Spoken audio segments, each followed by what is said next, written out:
speaking of internal wellness and how things have developed over the years, a huge topic that I know you and I have discussed, but also in the news, is regenerative medicine. And you briefly touched on exosomes. Can you go a little bit deeper into how that's being used, not only on the surgery side, but also the med spa side as well? Sure.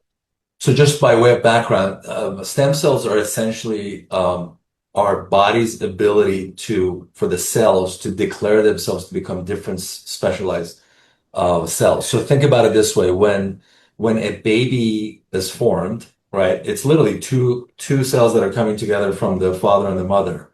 That cell then has the ability in the embryo to differentiate itself and eventually become eyes and hair and lips and muscle, all these incredible things that happen, right? So Mhm. that potential lies within our cells, right? This is there. The question is, how do you capture that? Right. So when you hear the term stem cell, that's a generalized term to address this pluripotential ability of our cells to declare themselves to become different things. Mhm. So now we know that the highest capacity is within umbilical cord and placenta, right? Because that's where we come from.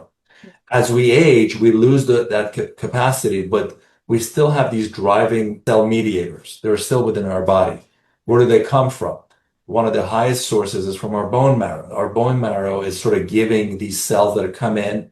For example, if your immune system is fighting something, the cells are being sort of driven to come in and try to attack those cells. Mhm. Remember, we're aging because of over time as the cells divide and as we are exposed to the sun and the elements, the cells get damaged and they're not really able to repair themselves.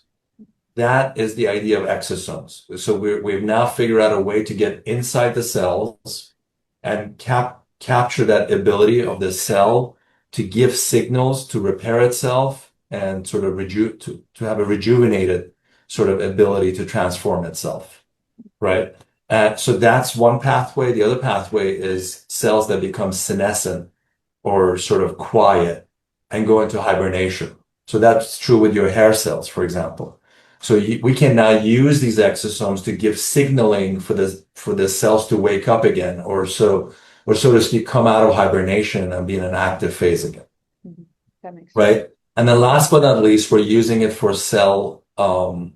for the ability of the cells to take better. So when I do fat grafting, for example, to the face or the breast, I mix it with my fat cells. So when I'm putting that in, when the exosomes are going in with the fat cells, they're giving a signal to the body that, hey, we need to make some connections here. We need to start having blood vessels come in and create better circulation.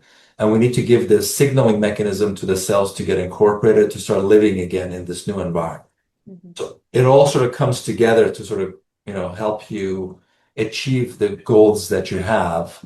Mhm. Because the body, it gets harder and harder as we age, right? I mean, we know that, right? It's harder and harder. Like when you go and work out, you're like sore longer, right? You're not recovering good. So that tells you that the body doesn't have the ability to regenerate and recoup as well. And we use these sources within the world of stem cells and exosomes and so forth to be able to sort of get us back to track that way.